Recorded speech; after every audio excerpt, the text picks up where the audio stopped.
Повторный видеообзор на пылесос Samsung. Давайте посмотрим.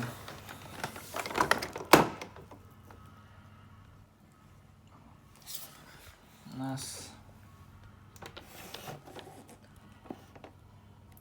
произведен во Вьетнаме. Дата изготовления 24.09.2014. В целом пылесос в довольно неплохом состоянии.